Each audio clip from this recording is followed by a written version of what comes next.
Now this video, I want to sprinkle the word allegedly all over the place. I mean, just all over the place. We can sprinkle it like this. Allegedly.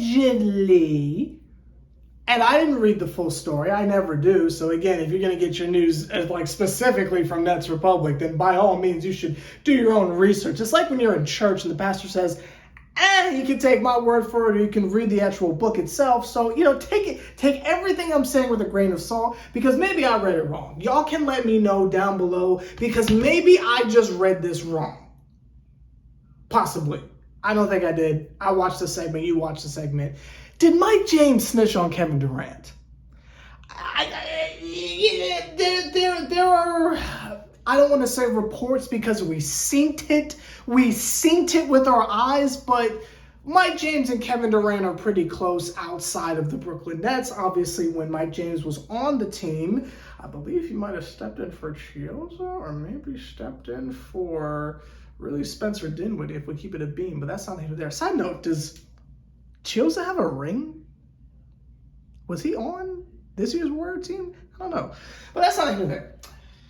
They are friends outside of the court, Mr. Kevin Durant and Mr. Mike James. Now, there has been an alleged rumor, and I don't know if it's alleged because I didn't see any actual footage from it, but I'll keep saying alleged just to be safe, that Mr. Mike James said that before, and the timelines get really weird here, so follow me along, that before the playoff series, or either in the first game or in the very beginning of the playoff series in the first round against the Boston Celtics, Kevin Durant was quoted as saying to his confidant, to his friend confidently, to Mike James, that he knew that they weren't finna win anything. Now, some people have taken that statement and they have gone a bunch of different places with it. Some people have called the character of Kevin Durant into question. Some people have kind of questioned Mike James, like, why are you snitching on your mans like that? And some are wondering if these are allegedly true to begin with. Now, I am of the camp that thinks that all of this is true because he is so buddy-buddy with Mike James. Now, I won't bore you with the timelines of when he said it and was this during the EuroLeague playoffs, and is this at the beginning of our playoffs over here in April? I'm not getting into that. I'm strictly speaking on the statement. If this statement is allegedly true, I am joining the brigade of individuals calling into question the validity and the dog in him-ness, if you will, of Mr. Kevin Durant. Blankety blank, you knew he was finna lose going into the series. Healthy Kyrie, healthy KD, everyone else was somewhat injured, but we win at least one game, right? We win, spoiler alert, they lose. They get swept, as we all saw. But the mentality going into it is very, very troubling. And this reminds me of a certain other time that there was a mindset going into a particular situation where someone wanted out, but they just didn't make their intentions all the way clear, and they kept it on the hushity-hush, only for us to find out later. Yes, I am referring to James Harden. Yes, I'm going back to James Harden. I will die on this hill. It was not his fault. All I'm saying is, when James Harden knew, you know what, I don't want to be a part of this going into the season, before he got arrested allegedly with Lil Baby, which is that even the alleged, I'm not sure, I'm just sprinkling it on there. Over in Paris. Over in Paris. James Harden knew he didn't want to be a part of the team. He smelled the shenanigans. He smelled the foolishness afoot. Said, I'm not dealing with Steve Nash. I'm not dealing with Kyrie's crazy self. We see the two of them, and by the two of them, I mean KD and James Harden, linking up at the Travis Scott comeback show at the O2 Center in London.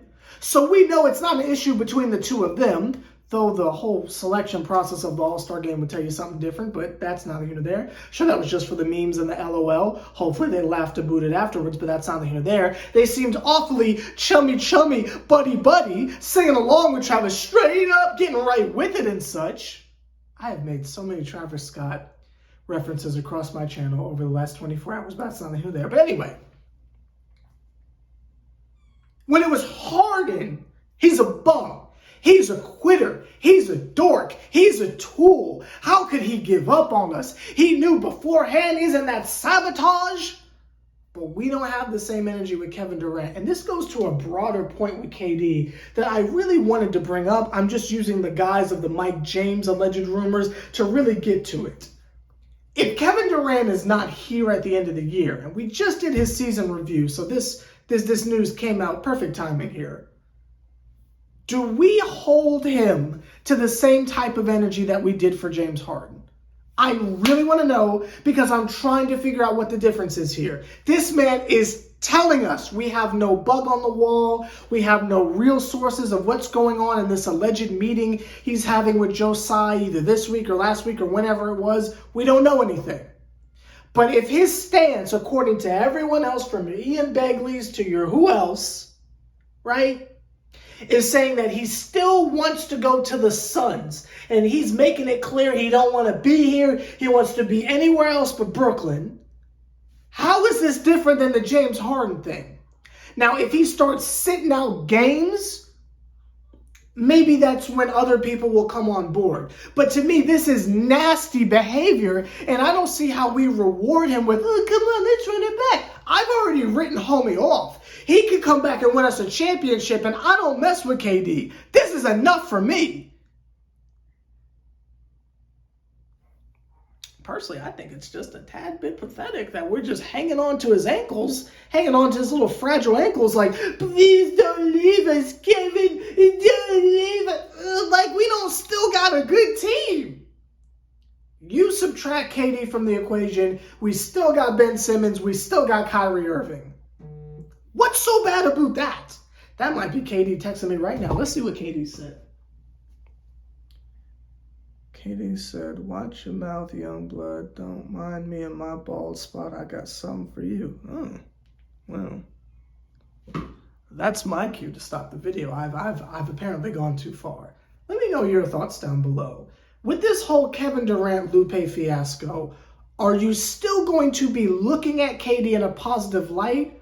Or are you done with him? And when I say done with him, I don't mean like you won't support him if he's on the team still. Obviously, if Kevin Durant is on the team, we're going to support the man. But I'm speaking strictly from the standpoint of alleged rumors that he didn't even try in the first round of last year.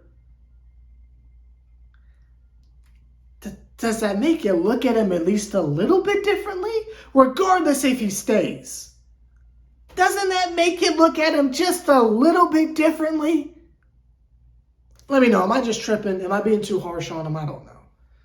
I'll be reading through the comments to see what you said, and we'll be back tomorrow to continue our season review.